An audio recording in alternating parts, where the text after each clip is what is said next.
Okay. Dear all, on behalf of the Golden Rosycross, the International School of the Golden Rosycross, we wholeheartedly welcome you to today's live webinar. We're here together with people all over the world. Some people join us through Zoom live, others join us through Instagram, Facebook, or YouTube. And if all is well, you have all watched or at least been able to watch the live video of Jacek, our presenter. In our live video, we hope to come to the communication with you from heart to heart. You're free to submit all your questions to the presenter, and we will do our best to answer them. Those of you who watch on social media, you can just submit your question on your channel. We will keep an eye on the channel. Those on Zoom have already been explained how they can communicate with us. Let me introduce the team first. My name is Tanya and I will be the host for tonight. I will keep an eye on you and see to it that this webinar runs smoothly. We have a team of co-hosts, Dario. Good evening. Mary Rose. Hello. And our technical department, Gildo. He takes care of the live streaming and takes care of you. And most importantly, we have here Jacek. You know him from the live webinar. He will take the main role, of course, tonight. And feel free to submit your questions on all the channels that you have available.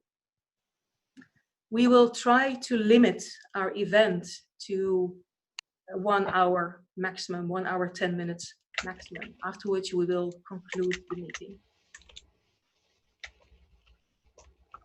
I think that leaves me for now to wish you a very splendid, inspiring webinar with Jacek. Jacek, the stage is yours. Good. Thank you very much. And it's so fine to see so many faces appearing on my screen and maybe on your screen as well from around the world. You may have seen or may not have seen the video that was produced, in fact, in Romania, in Bucharest, a few months ago, and we thought that because of the questions asked and possibly even the answers that were given, it would be good to do it worldwide. And if you remember, the three basic themes were the mystery of life and death, the real knowledge of the self, and the meaning of life. I don't wish to limit our discussion to these three themes, but it may help if, as we construct together, as we dialogue together, we can look at those three questions as a backdrop, because we're not here as an institutional meeting. We're here as a meeting of seekers, of persons who are really looking for the purpose of life. And we, as the team that was just presented by Tanya, are all members of the Golden Rosycross in our respective countries. We are active in the spiritual school in one way or the other. And one of the ways in which we have developed this work is through the Golden Rosycross community. You are members of that community, or you can become members of that community, and then you have a direct link to the Golden Rosycross, which means to the International School of the Golden Rosycross.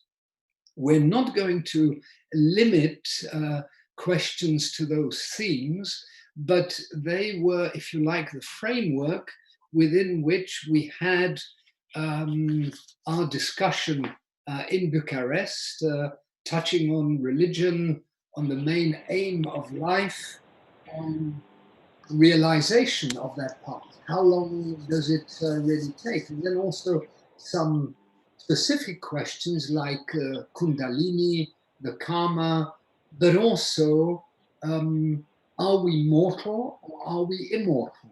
I'm just repeating some of those highlights of that interview, which I looked at again today just to remember what were those elements in that presentation, and that may spark off a dialogue. So it's really very much over to you. There were some questions asked through internet or through other media. We will certainly come back to them as and when necessary. But as you've taken the effort, you've made the effort to come into contact with us either this afternoon or this evening or this morning, depending where you are in the world. Let's move straight into a possible dialogue. So it's rather, I don't wish to give a lecture, and none of us as co-hosts wish to do that, but more to penetrate into the real essence of our existence and to be able to answer the questions which we have in our hearts, in our minds, and not on an intellectual level. So we don't want to have a dialogue in terms of philosophy and so on, but much more in terms of what we're doing with our life. What are the challenges of our life? Not tomorrow, but now, today.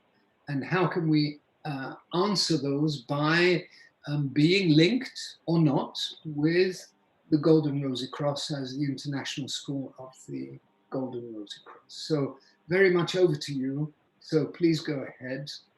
I have no problem with silence. So if we sit here in deep meditation for the next 45 minutes, all well and good. But in fact, the purpose here is for us to relate.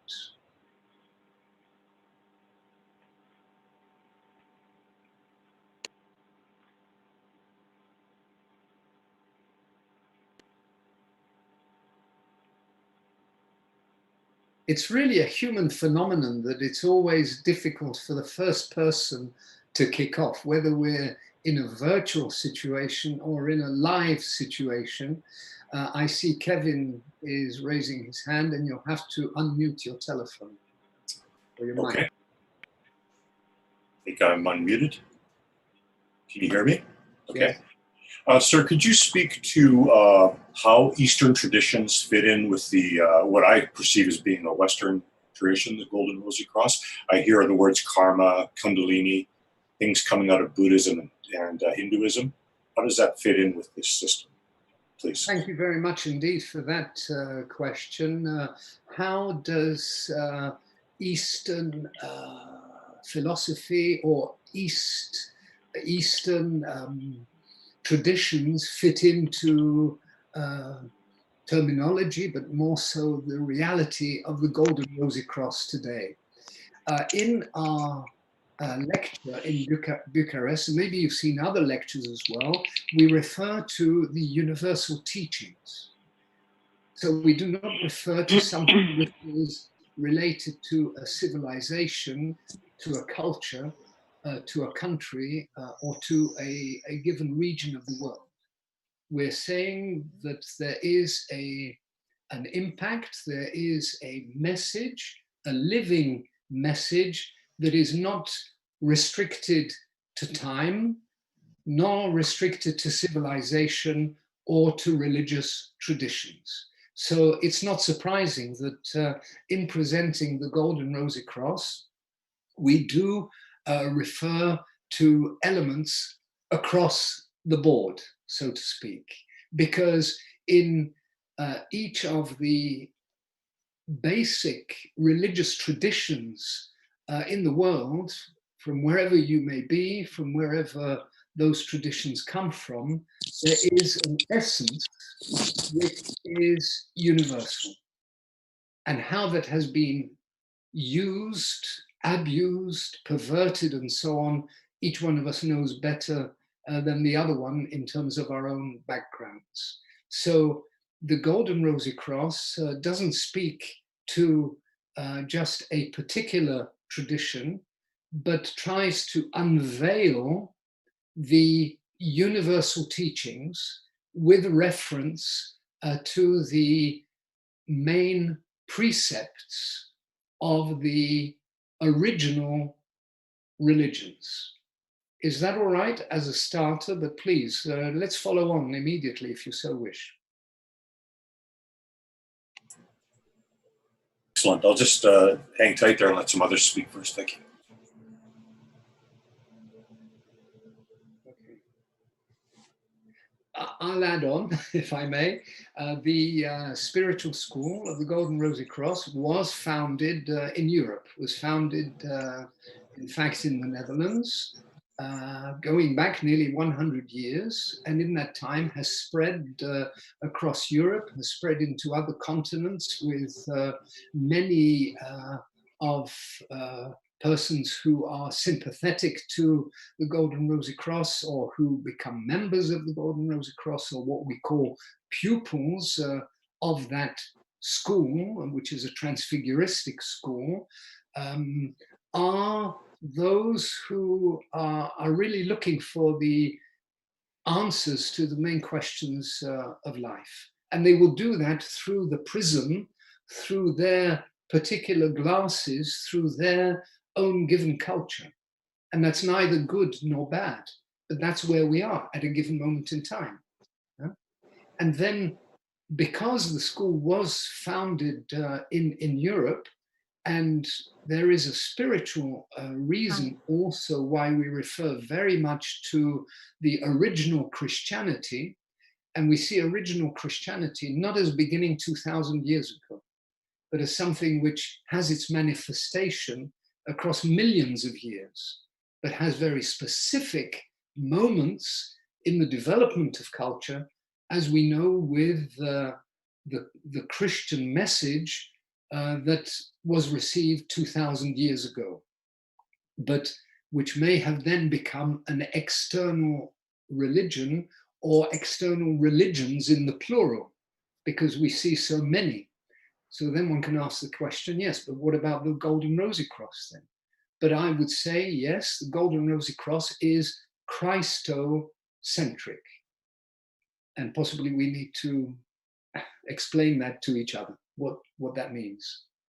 Because we may react in certain ways to saying Christocentric. Well, what on earth does that mean? But I'll let you come into that discussion. So please. The purpose of these meetings are to have a dialogue, to have an exchange, not a monologue, and not just one or two people talking.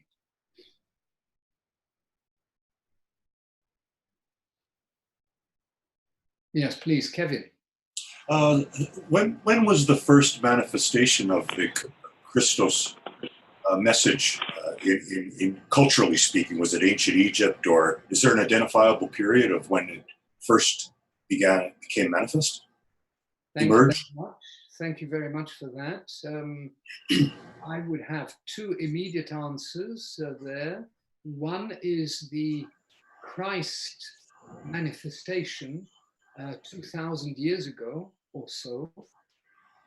So when you hear me correctly, I am saying the Christ manifestation, because we see that there is a difference between Jesus as a historical figure, as Jesus belonging, as we know from records, to a Gnostic community, which was the Essenes, the Essene community, and to Christ.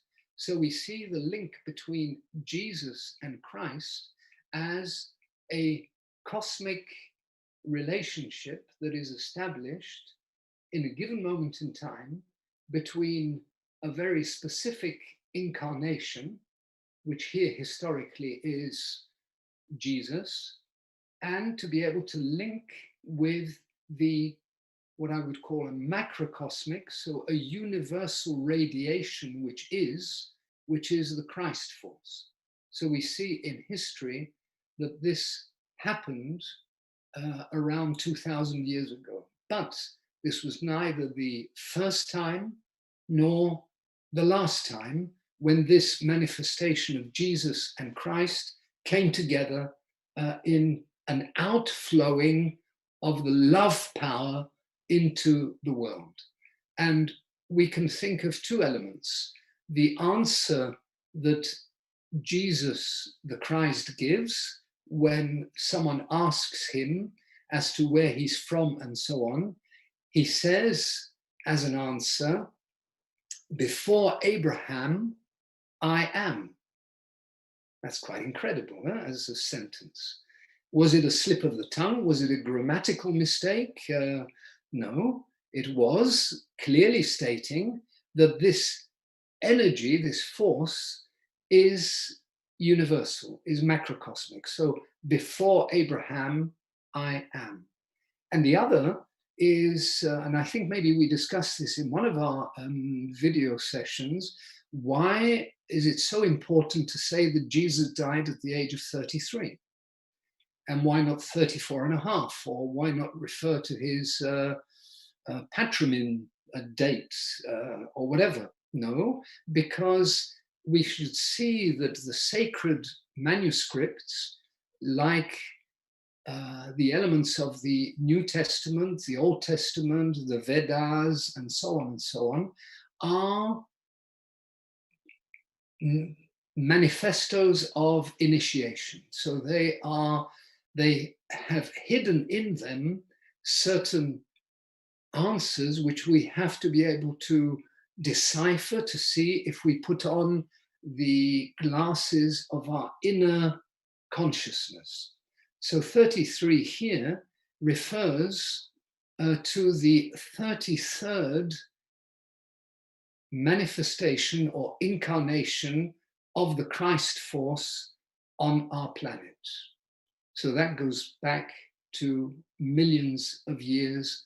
Every time it is necessary in a civilization period to lead out that part of humanity into the light, into that love stream, there will be an incarnation through a person linking himself, herself to that macrocosmic force which we call Christ.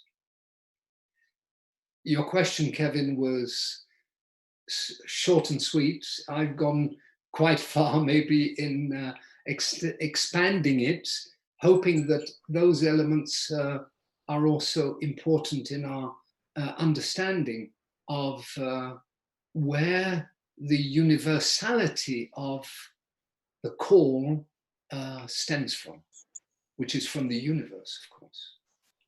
Does that make sense? Are we going along the right line there? And maybe others who want to come in as well, no problem, please. We have a question from Alonso Leal on the chat. Alonso, would you like to share your question? Yes, my question was in relation specifically to a quote from Meister Eckhart, which is, "There's no greater obstacle to God than time." That to me has been a very profound statement. And so my question is it possible to realize our spiritual essence in the immediacy of the present moment, right here, right now, not in the future or not linked to the past, through the quieting of our natural born selves and through the cessation of thought? Thank you. Thank you, Alonso. A powerful question which leads us away from historical references and leads us to the living present. And I'd like to answer you and answer others, because that, I think, is a question which is in every one of us. Can it happen now? Is it something that is here and now? And the answer of the universal teachings, the answer of the Golden Rosycross is yes. It is here and now. It's not tomorrow. And it's certainly not, as I mentioned in an answer to the meeting we had in Bucharest, not after death, not sitting back and saying, I believe, and maybe then after death, everything will happen. Or after another incarnation, everything will happen as it should.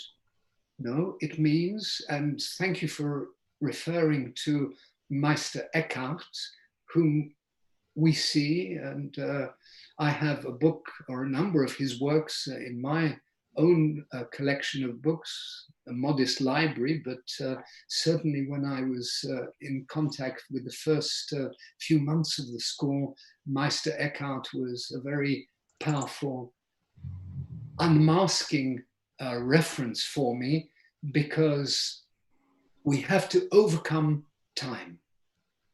And we can overcome time by entering into eternity in ourselves. That eternity is to be found in the very center of our being, in our hearts. In every one of us, the divine principle is there. It is an enormous force. It is a door. It is the key to enter into eternity.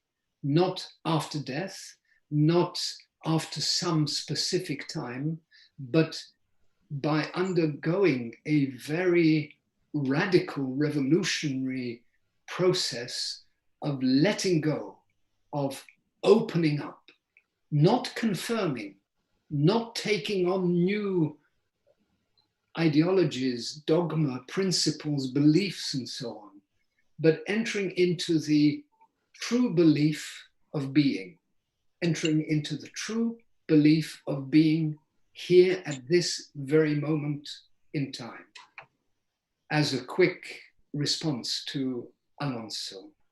And if, Alonso, you wish to go further, then please, or others want to add on or go into this direction of what is the present, the living present. Because if we refer to the past, it's dead. And if we refer to the future, it's speculation. So where else to be but to be in the living present, in the now? And it is possible.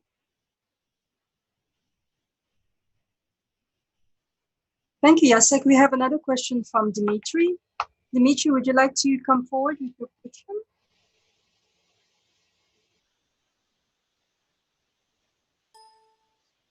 Well, I can read it off for you as well.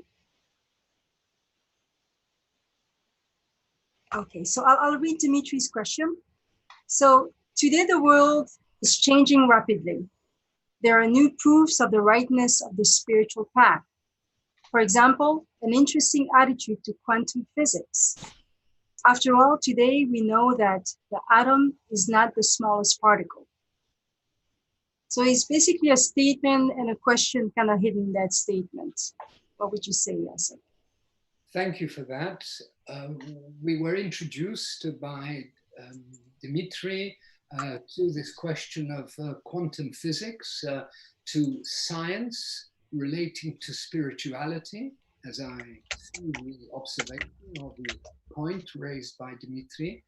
And I think we're living in a fantastic time where we've moved away from the Middle Ages, where only the dogma of a given religion had to be accepted, and science, be it Copernicus or anybody else, like Giordano Bruno, were burnt at the stake for their scientific beliefs, which left the credo, which left the given hegemony of a particular religion in a given country. And today, because of where we find ourselves in the age of Aquarius, there are many, many new cosmic influences which allow those barriers to be broken up, and where we can have a meeting between the scientist and between the one who is going into spiritual insight. I wish to differentiate between religiosity and spirituality. We're talking here, and certainly in the Golden Rosycross, we're talking about spirituality in its deepest inner essence, that of finding God in oneself, of being able to penetrate God in oneself. And the fact that scientists today say that atoms or particles can be in two places at the same time, and that they are either radiations coming through or waves that are flowing, shows the multiplicity of reality. And so, yes, the research that is being done in terms of quantum physics, and also what is more important, not about the particles, but the space in between the particles. So if we take our body, if we take our bodies, the physical, etheric, astral, mental body, we have space in ourselves. So when I link that to the question of Kevin at the beginning about religions, and to Alonso about can that reality be experienced now? Yes, it can, because time limits our mind. Time limits our physical and etheric movement. But time does not have to limit the space that really is in ourselves. And there is a space separating the molecules and the atoms in our wonderful body, but there is also another space, which is the divine space that we carry in many ways. We carry it like an unborn child that has to be born one day through our deep desire. And that deep desire cannot be taken away from us. And maybe that's why we're here meeting each other this evening, not to discuss science and religion or science and spirituality, but to see them as vectors, as ways in which to penetrate that inner space which is there. Does that make sense? Am I moving in the right direction in the way in which we're exchanging this evening with those who have already spoken, but also with the others? Yes, we have a few questions coming in. There's one from YouTube, but there are also some from the chat. I would just go on the one from YouTube because it's closer related to the question that our friend just asked. And it's, again, it's about reality and space and time and how we perceive things.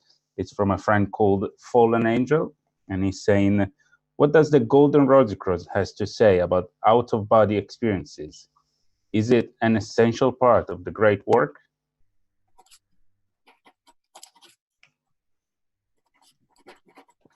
Okay, I've just written that down just to be sure that I keep to the track and the line of the comment about out-of-body experiences. Yep. Out-of-body experiences. Each one of us today will go to sleep. Well, I hope so. If you don't, after a few days, you're dead, because we need to have sleep. Sleep is an essential factor. So it means we're using 6, I hope not less, 7, 8 hours of the 24 hours in what I would call an out-of-body experience, because we lose consciousness.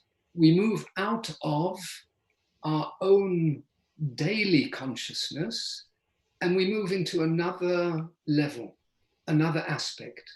I can call it an astral aspect. Why an astral aspect? Because when we, and today in our world, we sleep horizontally, the physical body is there, the etheric body, which is just above or around the physical body, is also attached, of course, to the physical body. And our astral body moves away from the physical. It moves away, away, away from the physical and comes into the astral sphere. I'm not saying it's the divine sphere. I'm saying it's going into the astral sphere. And that is an out-of-body experience. It's an out-of-body experience which, if we have a natural soul, which is where we start from, then we may remember dreams. And people say how important dreams can be to the spiritual path. I'm going to disappoint you to say that's not the case. Because if we're talking of being in the astral sphere, beyond the physical sphere, it is our astral sphere. It is the astral sphere of our I consciousness. I consciousness, egocentric consciousness.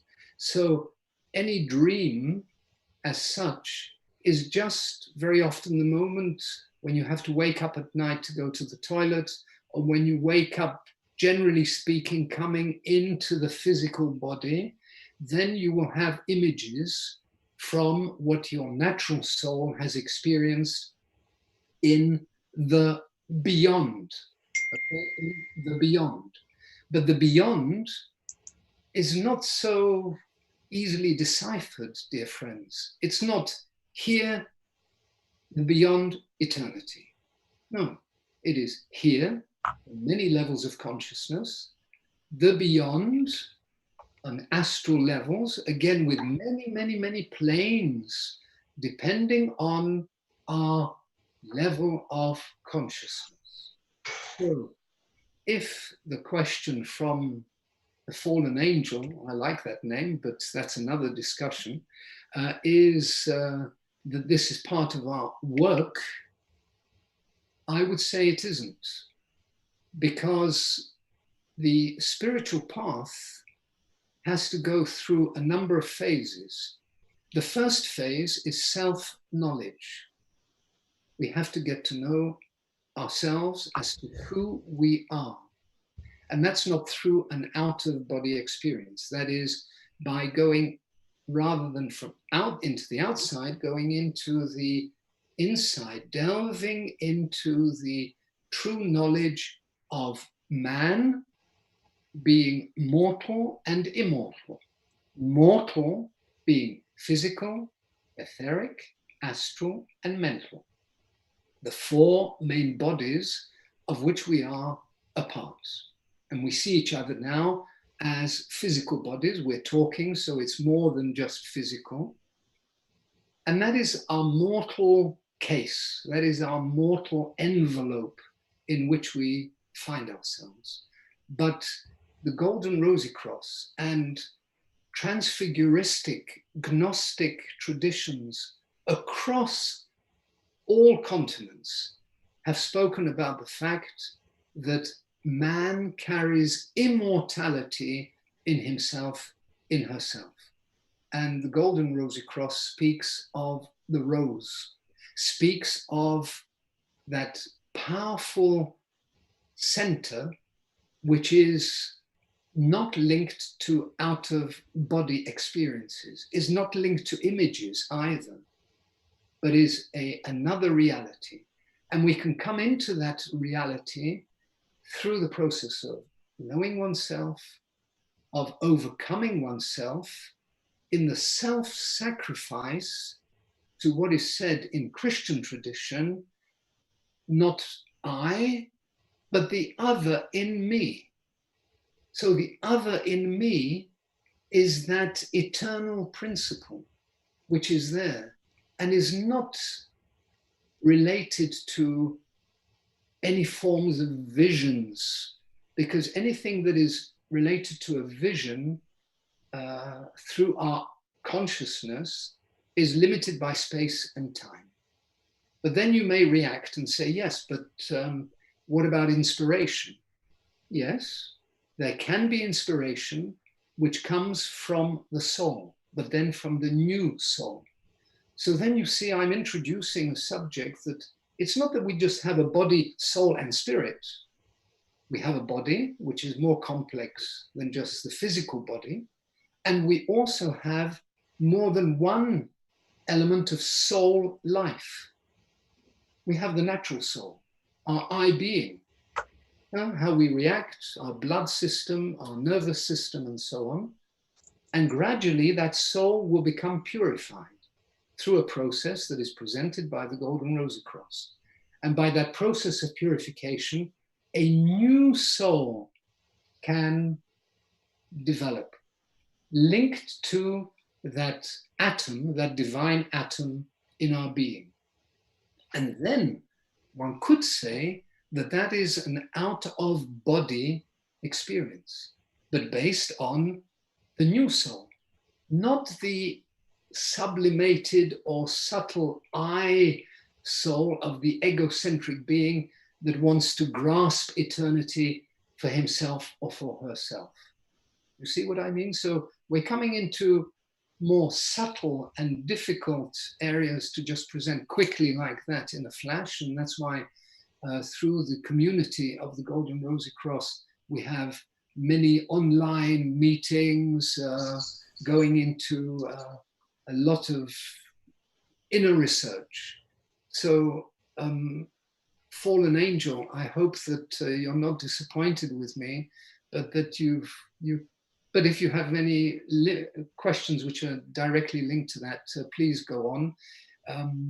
So it is not this aspect of out-of-body experience into the natural astral field that we can experience during sleep, or people will experience on death, of course. And that's when one talks of these near-death or experiences when people come back and nearly died or did die and then come back and say, I saw this, this, and this. That is the astral plane of this world. I'll stop there. Right. Dario, I don't know if there's a follow-up on that question. He said thank you. So I suppose he was happy with the answer. Well, I don't know about happy, but at least he's polite. Okay. Well, I have a quick question on YouTube from Brock Bouchard. The question is, where may I find information about the 33 different incarnations?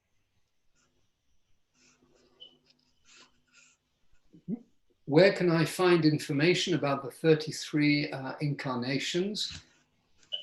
I mentioned that the school is nearly 100 years old.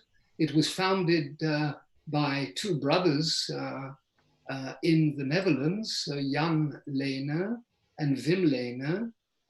And then Jan Lehner took on a new name, Jan van Rijkenborg, and linked himself with a lady who participated in a number of the lectures that the two brothers were giving in Haarlem in the Netherlands. And she took on the name of Catharose de Petrie. And both of them, after the death of Wim Lehner, established the school and devoted all their lives to be able to explain as many facets and aspects of the universal teachings as they could. So they spent days, hours, years in allowing the ones who will read their books, which are based in fact on conferences that they gave in different conference centers or in different places in Europe. And this has become a collection of literature, which is incredible literature explaining the universal path, not from only the Christian tradition, but Kevin talked about the Egyptian tradition, so the Egyptian arch gnosis, or from the Hermetic element also through Egypt, but then looking at the Chinese gnosis and so on and so on. So I can only here suggest to our friend that if he was to take a book like The Coming New Man, which is available in English and many other languages, he or she, I'm not sure who the person is, will find many explanations about the 33 incarnations and other elements related to the Christian viewpoint of transfiguration. So I've given you a few hints there, dear friends, to the way in which you can come in and click into a lot of information. We also have downloads. You can go into different elements of that literature which is available. That was a specific question of sources, so I gave that answer. As a matter of Thanks. fact, Jacek, we're very happy that on the community website, goldenrosycross.org, the book you just mentioned, The Coming New Man, is available as a PDF, the full version. Oh, well, that's excellent. Yeah. And that helps us so much, you know, because some of you travel or you work, and rather than sitting and staring into space, well, in the morning, sometimes we have to do that because we're not really awake, but in the afternoons or evenings coming back, well, you could have that PDF version on your pad, and then you can read that book. But it's not literature which is the answer. Literature, as our meeting here, is an exchange, and neither our exchange nor literature is the answer. Those are just prompts. They are just ways of inciting each one of us, and for each one of us continually in our life, to go deeper and deeper and deeper into ourselves, to be able to discover what is mortal and what is immortal, what is an illusion and what is light in man. Those are, please, sorry. Thank you, Jacek. We have a question here. Farah was pretty patient. Now she had a question earlier. Please advise on how to effectively deal with abusive people when you can't avoid them. How can you spiritually protect yourself from negative people and their abuse? Thank you. I've just written the key words so as to be sure not to lose track. How can we protect ourselves from abusive people? How can I protect myself from myself? That's maybe the first question. Because as soon as one categorizes, but it's true, and I'll come back to that, don't worry. But if we categorize people as friends and enemies, if we categorize people as those who are abusing us, yeah, okay, on whatever level that is, what is involved there? What is involved there is criticism, it is self-defense. So I defend myself by attacking others. I feel that people are abusing me, and therefore I will protect myself. Protecting, closing off, rather than maybe going the other direction. What is it possible to go in the other direction? And even if I receive abuse, well, here we're in the midst of the mystery of Christianity, of Buddhism, of Taoism, of the person who will be in a situation of non-reaction, in a situation of non-violence, of vouve, of love towards his fellow human beings. Now, do we fight? Well, the classical way is flight or fight. You know that. This is how we all, as human beings, react. And this is not only science, but this is psychology, which teaches us that. So either you're going to hit back or you're going to run for your life. Flight or fight. And this is the normal human, animal, egocentric reaction. But we are all invited for higher things, for superior things in life, of being able to come into contact with eternity, as Alonso was saying, in the now, in the living present.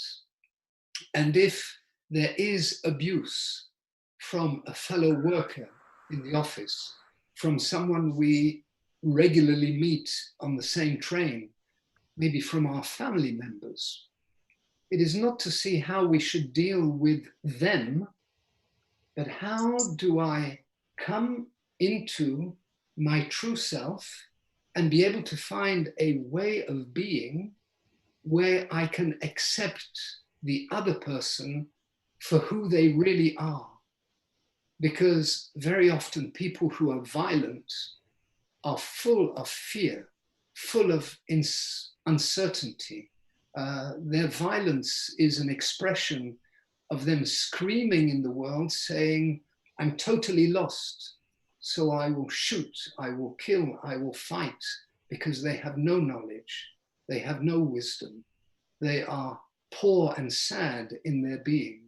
And that is why our answer as a community, our answer can be love, can be to love one's neighbor, wherever that happens, and not in beautiful speeches, but what do I do when I walk out of this door this evening or tomorrow morning and I'm confronted with abusive behavior?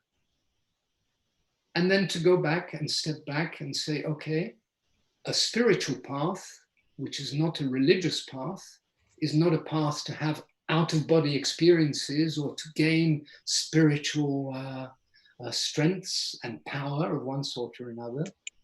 It is to serve humanity. It is to help others in their suffering. So we have to recognize our own suffering.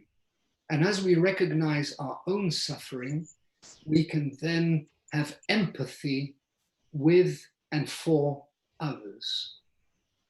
And whatever it takes, at a given moment in time, if we can surround and cover the other person without words, without preaching, without talking about things, but being in that state of love, in that state of openness, things can change in the person who may have been abusive to us.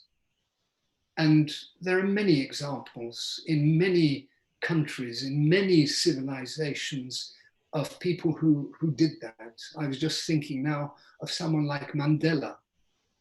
He really went very far to be able to say, you have to become the captain of your own ship. And then he showed in practice that he didn't express any words of hate towards his tormentors. One example. Thank you, Jacek.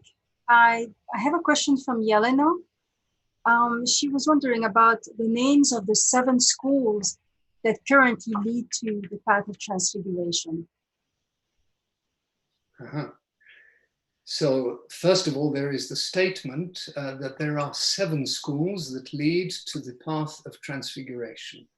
And I'd just like to now also invite our virtual but real participants in our webinar today to also come in, because at the moment we're going through Facebook, picking up questions and chats, that's fine, and also through YouTube and so on. That's great, because there are many more people participating in this webinar than those who are just physically, virtually here, but we can also be related to that.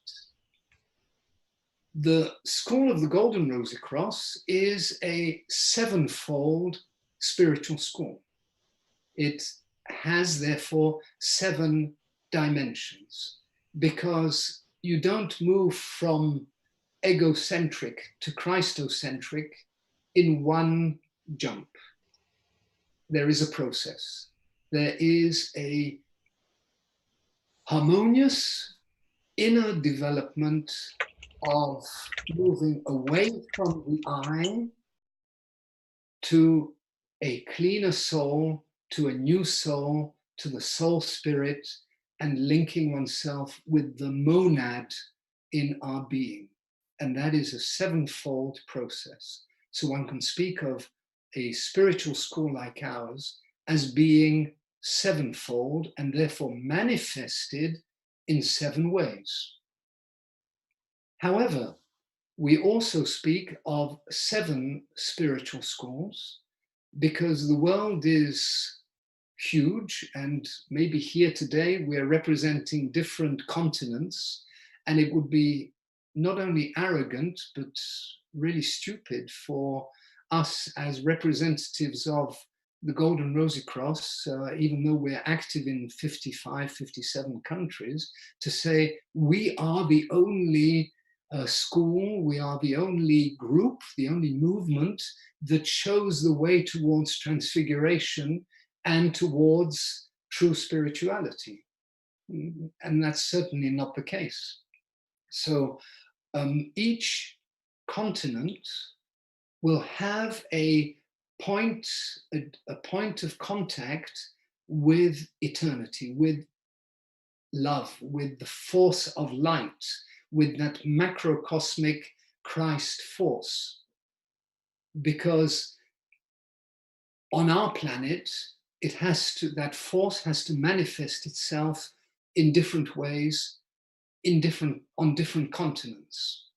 So we can say today, yes, there are at least 7 spiritual schools, with which I must say immediately, we do not have any physical direct email contact, but we know from what our founders said and what Jan van Reichenborg wrote about on a number of occasions, that spiritual schools which are transfiguristic, that's your criteria, transfiguristic and gnostic, work around the planet.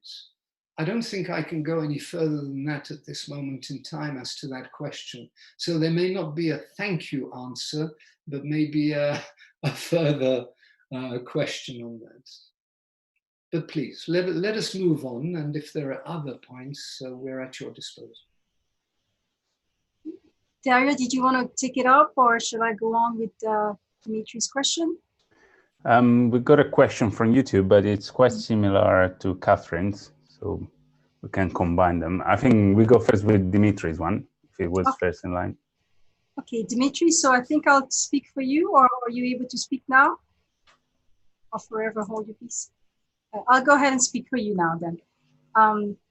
Often our consciousness tries to convince us, oh, it's all right.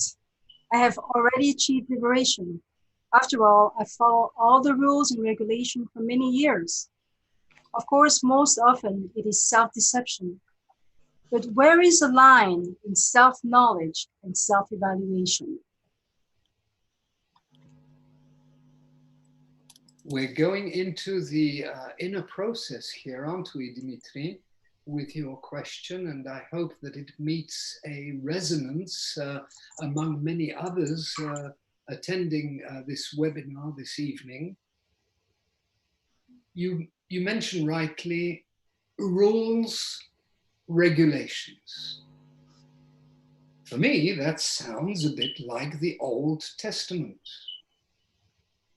And then we talk of consciousness, which I think relates much more to the new manifestation.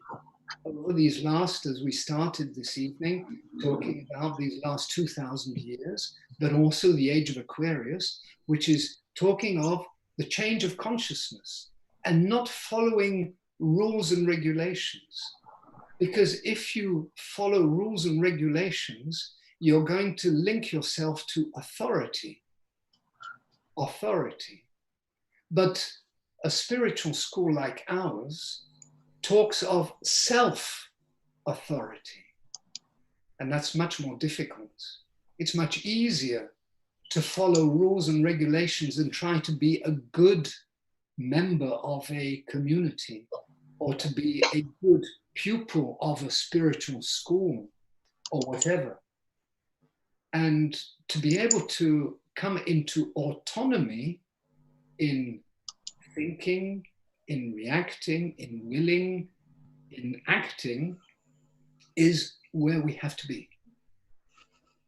Now, rules and regulations give us certain frameworks, give us certain references, and that's all well and good.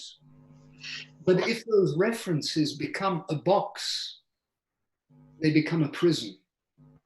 And then you refer to other people saying, this is my part of the prison, which is a rule for me, and you should follow it to be a good, whatever, a good human being.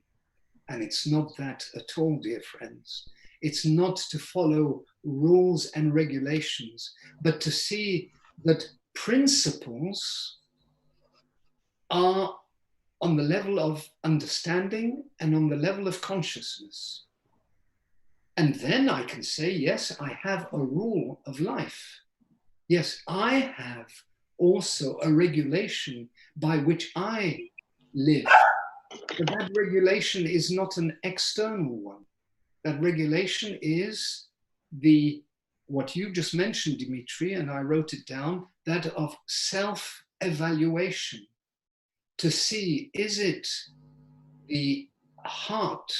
Is it that rose of the heart that is speaking in me? Is it that force of light that is penetrating through me? Or is it again just myself, deluding myself that I'm in the light and I'm following my own rules and regulations? And I'm not going to give you an answer because I have to find the answer in myself. And each one of us has to find that answer in himself or herself. But the fact that we're talking about it, I hope, is already helpful. And that is what a community is. That is what a community of the Golden Rosycross is. It is not a group of people following rules and regulations. Maybe some do that. But one day life will hit them hard and then realize that it's an inner path of discovering the inner essence of life, the inner God. And there is only one. And that one gives us all the guidance that we really need. And if we discover that inner guidance as a force of love and light, then we can share that with others in the community. And that's where we can lift up our vibration to another level, not by imposing rules and regulations. You must do this, you must do this, you must do that, but by lifting up that vibration, which others will feel. You see the difference?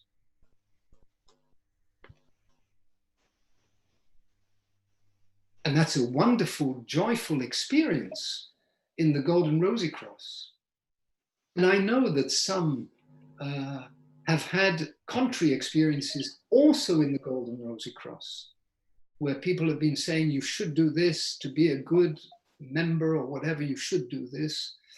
Yeah, well, you can listen to them a little bit, but then go into your own and discover your own inner authority. But if you say that it's linked to my I, then that's wrong. But if it's linked to the soul quality in me, well, that's beginning to be right.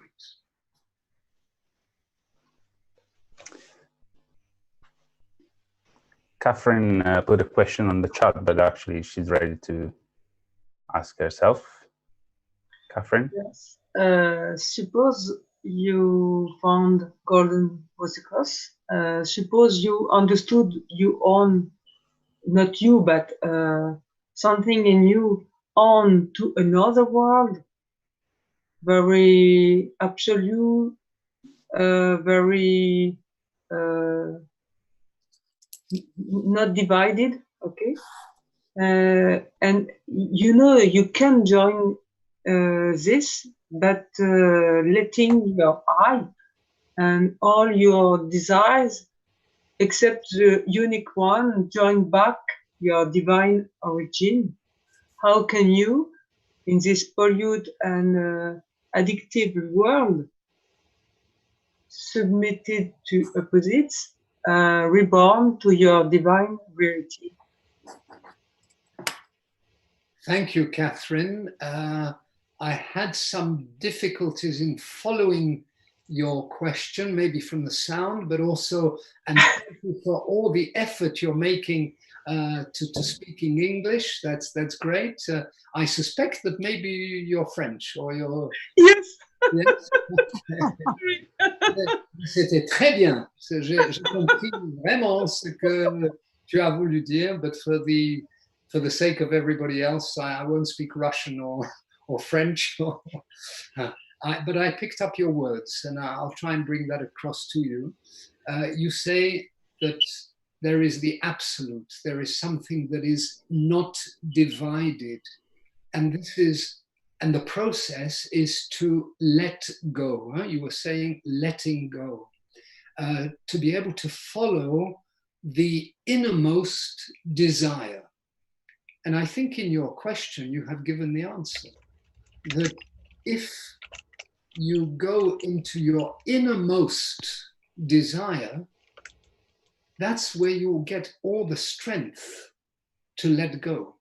And that's where you'll go into life, into the duality of life, with no fear, because you possess that absolute in you through your honest and real desire.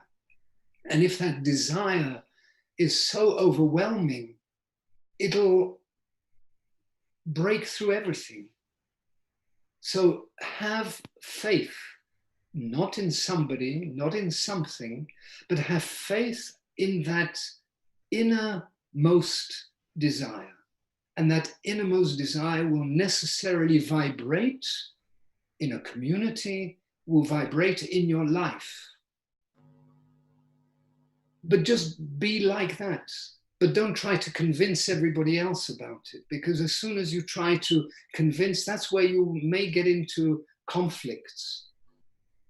I met a person last week, and we just felt that there was something between us, that the way in which my wife and myself on holiday, so out completely in another setting, we met this lady with her daughter, and we started talking, and in 10 minutes we were talking about the rose of the heart, we were talking about the microcosm, and we were talking about the innermost desire, because she felt it. She felt that innermost desire, and that's what we must follow, each one of us in our lives. And then we meet spiritually. We have to meet spiritually, because that innermost desire is infinite and is not linked to our poor little person, but we are the carrier of that innermost desire. J'espère que ça a donné une réponse à ta question, Catherine. I hope that gave an answer to your question, Catherine. Okay. And there was a similar question from YouTube, a friend called Leandro, who is asking, how do we actually connect to that divine spark in our heart that brings to the discussion possibly the practicality of it, which in part you already have presented. Yes. How do I come into contact with the divine spark? You don't. You can't. We are mortal, and the divine spark is immortal. But the divine spark is a spark of the spirit, which means it radiates. It continually testifies to life. It continually testifies to love. And it goes through our whole being. Not just saying, oh, how marvelous, but putting us in front of our reality continually. And that's why, dear friends, we have experiences. That's why we have heavy and hard experiences. Not because we're the last person who wants to have a difficult experience, but it is thanks to the radiation of that spirit spark atom, which allows us to have those experiences, to learn from them as quickly as possible, and as personalities to know that there is the eternal in us and what is worldly in us, what is mortal in us. So it is not for us to go and look for that spirit spark atom. It is to listen. It is to listen with an open heart to the, I'm going to use the word injunctions, or the radiations, or the messages light and love are continually giving us through the spirit spark atom. So if we listen, now if we are to listen, and that's the question I think that's also being asked, if we are to listen, we have to cut out all the noise in us and around us. And of course, people say, well, I have to meditate and then I have to peace and silence. But if you don't have peace and silence in yourself, you can adopt all the external meditations, prayers, and everything. It won't get you anywhere because you're still full of turmoil and upsetting inside of yourself. So first of all, to find that inner silence, to allow you to be pervaded by that inner silence. And that inner silence is already an element of the divine spark that is radiating continually, night and day, through our being. So let be, let go, don't fight, accept. Don't try to be a better person.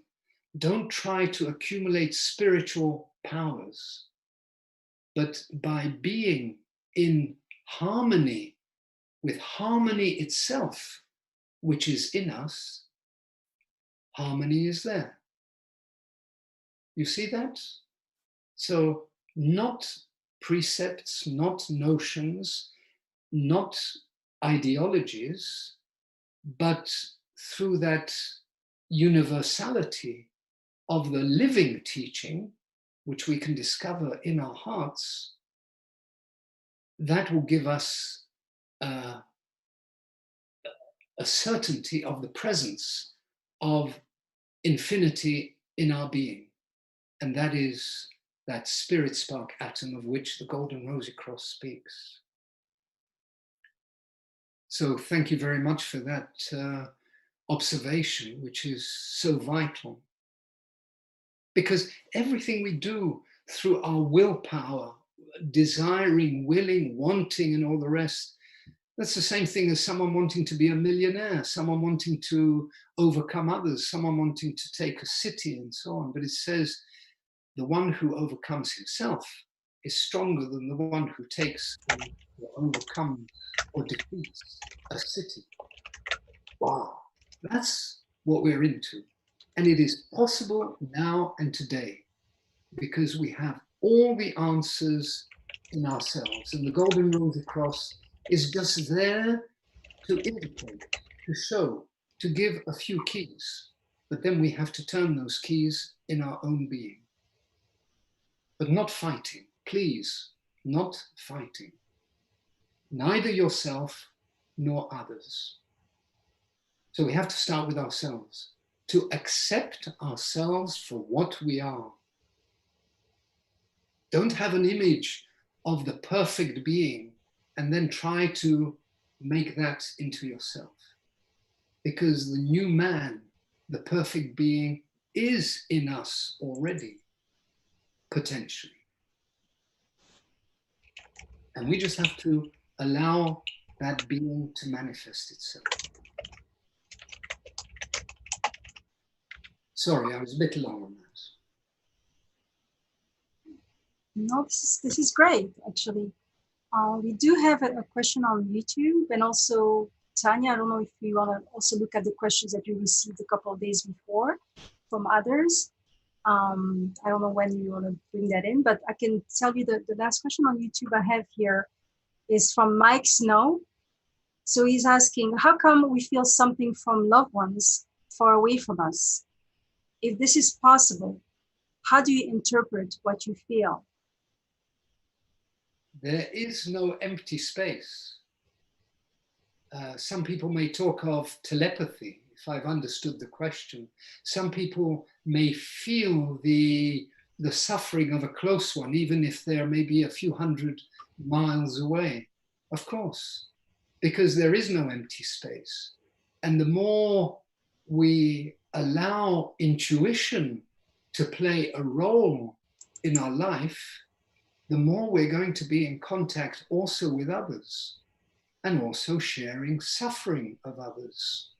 It's not only to have joy and pleasure of extraplanetary or interplanetary communications. It's nothing to do with that. It's to create an empathy for others, an empathy and an openness for also the suffering of others. And this can be done and is done if you work with your new soul. But if you try to do that by developing your powers for your own sake, or to try and become a true occultist or a true mystic, then you're going to suffer a lot, and you're going to create a lot of suffering for others as well. Thanks, Jacek. And we have a question from Mocha. Can you please explain the importance of the purification of our body and the need for a change towards a vegan diet? So that's purification of the body and vegan diet. Is she linking those two together? Can you repeat the question again? Can you please explain the importance of the purification of our body and the need for a change towards a vegan diet? Ah, okay. She's connecting the questions. Yeah, so she's given the answer. It's got to be a vegan diet, but maybe there are other in-betweens or other ways of looking at that as well. So very important, because some may be into a mental trip in what is happening here today. We're talking, we're discussing, and it's intellectually possibly satisfying. And if we stay on that level, we won't get very far, because we have said that the change that has to come about is a change of purification. And in the video, it was purification, transformation, and transfiguration. 3 very important steps on this path. And purification is a purification of body, mind, and spirit. So it is to purify our thoughts, to purify our emotions. And one way of doing that, which is elementary and basic, is to purify our bodies. So not only the physical body, but also the etheric and astral body. And how do we do that? Knowing that the composition of our soul is made up of our blood, is made up of our hormonal fluid, of our nervous fluids or nervous system, is made up of our consciousness, is made up of our whole spinal cord with its 7 chakras. So that's where we need to undertake a process of purification, of purifying the blood. So please do not be surprised that at a given moment in time on this spiritual path, one does become a vegetarian. I have no problem with that. I've been a vegetarian now for, well, maybe between 45 years. And I feel great. And it's marvelous. And I have no social problems with that. Either you ask your assistant to make sure that if you're invited somewhere that she or he explains that this person is a vegetarian, but you're not fighting. You're just being subtle. And if someone says, would you like a cognac? You say, well, maybe not. Do you still have some nice fresh juice? And they say, yeah, here's your fresh juice. But you're not telling them, why are you drinking cognac? And you should not drink cognac because it's bad for your purification. They're not into that. So leave them alone. But for yourself, there is no problem to be a vegetarian, not to drink alcohol, not to smoke cigarettes or hash or any other narcotic. And what is most important is you're purifying your blood. You're purifying the organs in your system. And what are the organs? We could have an evening on that as well, which are your liver. Your liver is also a conductor of astral energies and forces. Your spleen is a conductor of also etheric forces. And if the spleen-liver system is not clean, because it still carries all the impurities which are introduced by the fear and struggling of an animal that is killed in an atrocious way, even though you don't see that because you just see your hamburger or you see your steak and you think, well, that's it, I'm just eating that steak. No, you're eating also the accumulated, I say accumulated fear and accumulated tension and violence of those animals. And that has an effect on your state of being. So purification is important. So in the school, we say we are lacto-vegetarians. Many of our younger members, and I meet them quite regularly, are vegans because they feel they want to go the whole hog, so to speak. They want to do everything in that respect, and that's all well and good, and that's an individual choice to become a vegan, which means no eggs. And I read an article last week in the Sunday Times showing that there are now vegan homes and houses. So there is no leather, there is nothing made from animal products. Yeah, of course, fashion houses immediately pick up these things and exploit them in a financial way for not spiritual reasons. But yes, purification is, dear friends, very necessary. So let us start there if you can't start somewhere else. And if you can start somewhere else, you'll come to that anyway, because we have to go through a process of purification of our bodies. Yeah, Chuck, unfortunately, I have to draw your attention. We are getting near to the end of our webinar tonight. But there were some people who sent in their questions before the start, the week after the launch of your video. And maybe it's a good thing before we conclude this session to come back to them now, to keep it pure. Fine. Thank you very much indeed for that. And I received from Tanya, one of our hosts and the moderator this evening, those questions. So it's not that I've picked them out of the blue or by telepathy between the Netherlands and France where I am. No, I have them on paper here. And one question was related to the Golden Rosycross, and is there any relationship to the Amorc, which is called the ancient and mystical order Rosicrucis?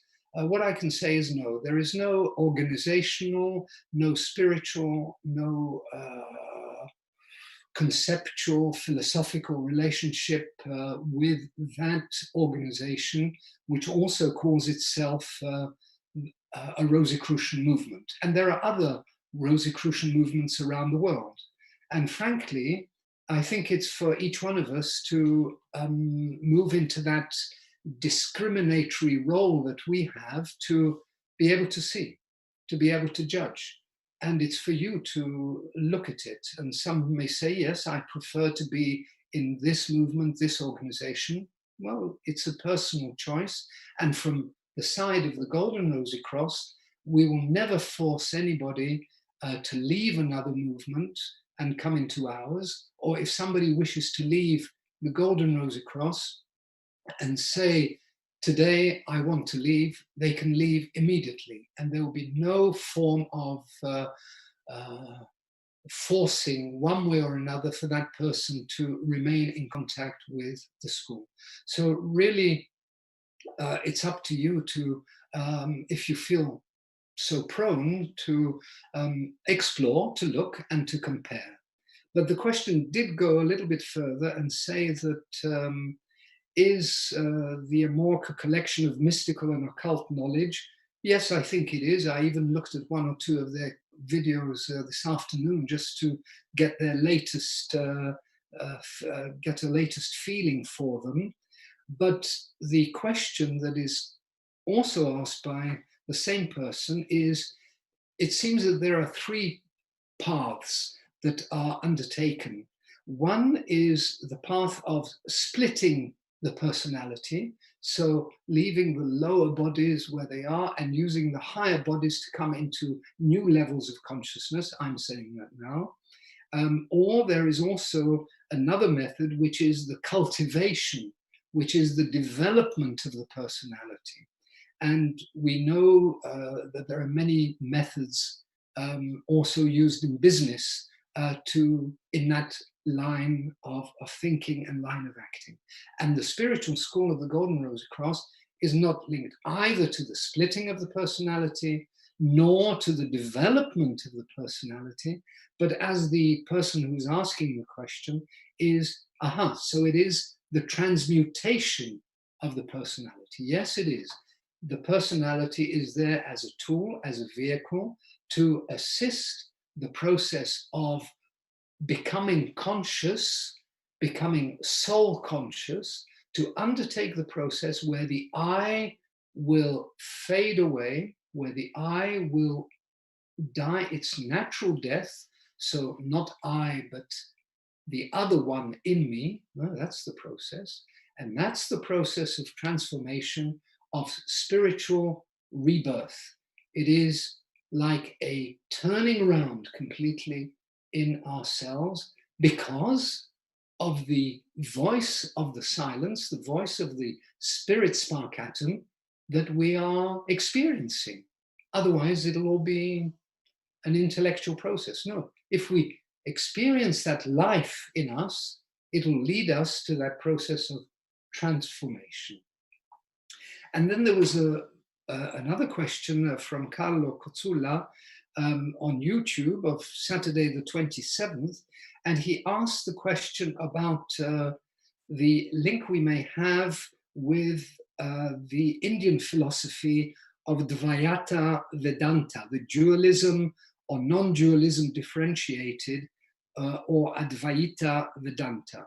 I must confess, I had to look all that up also today, because I'm not so versed in Hinduism, in the Vedas, but my answer to our friend would be that the universal teachings say that everybody, every being, so every microcosmic being will one day undertake and realize the process of liberation. No one is damned forever, which seemed to be one of the Indian philosophical processes of the dualism and also the non-dualism differentiated. No, we do not see it like that. But if I take the more modern version, and if we take Manichaeism and Mani, and the teaching of the Cathars, one could say, summing up in one word, the world is bad, and there is another divine world. But Jan van Reichenborg says that if we take the position also of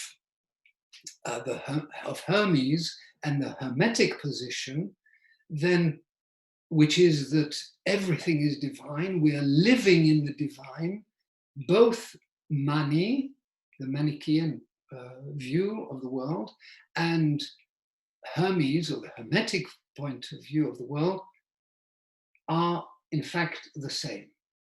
They are united in their viewpoint, because it depends where you are looking at the world. If you are looking at the world from an I-centered being, then you will feel it as a world of duality, of conflict, of polarity.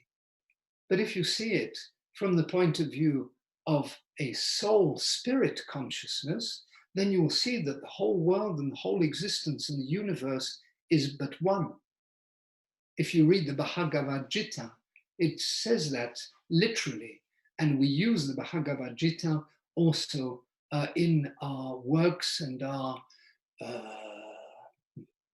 meditations and our group work together. So I've tried to be as compact as possible, and maybe launch a suggestion or a proposal to the persons who are listening today, are participating today. If you have any themes or subjects you would like us to prepare a video on, and if we get a response from 40, 50 persons saying, look, this would be a very important subject for us as seekers, then we'll take that on.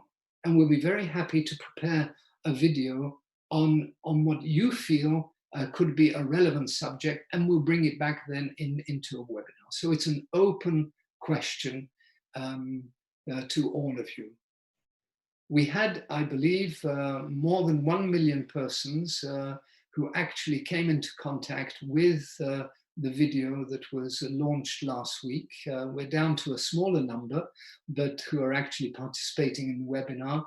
But we had more than 200 countries from where we had requests for information, or who participated in 3 seconds of the video, or looking at the whole video as it was presented in 27 minutes. So it's really to develop this dialogue between ourselves. Tanya, you said the time is running out, so I'm going to say, okay, time out. And I think that you would like now to sum up, give some additional information. And sorry if it frustrates some persons who didn't get the chance to come in with their question, but we're living in the living present as well. So the show goes on. And so Tanya, over to you. Many thanks. Thank you, Jacek. Yeah, well, I can only speak for myself to say that that was all really breathtaking. And I know that I can speak on behalf of many of you to say that thank you for the very in-depth and the very to-the-point answers that you have provided to those questions that came in. So thank you for making this beautiful webinar possible. I have some announcements to make. If you want to know more, you can check out the information here, www.goldenrosycross.org. Also on that website, the recording of this video will be available very soon now, so that you can watch it again on the time that suits you, also for those who joined later. Unfortunately, due to the, we can only display a minimum number of time zones, local timing for the webinar. So maybe that's why people joined later, unfortunately. Jacek already mentioned the book The Chinese Noses as one of the references for our school. I'm happy to announce that next week, Sunday, 4th of August, we will start 2 new inward journeys. You could call them courses, but we don't use that word. We call them inward journeys. In these online sessions, we try to explore these inner depths that Jacek has referred to. As a basis for 5 fundamental questions, we will use the timeless wisdom, the Gnostic wisdom of Lao Tzu, of the Tao Te Ching. Please go to the website, the same website, where you can find all the information, the logon details, the starting times. We will work in 2 hemispheres, the northern and the southern one, in 2 time zones. So 2 inward journeys will start next Sunday, August 4. We hope that you can join. For now, I wish you a very, very splendid day, evening, night, morning. I have not a clue where you are. We enjoyed it very much. Thank you all for making this possible. Thank you, team. Thank you, Jacek. And thanks to you, because you made it possible. Thank you very much, and see you all very soon. Bye-bye.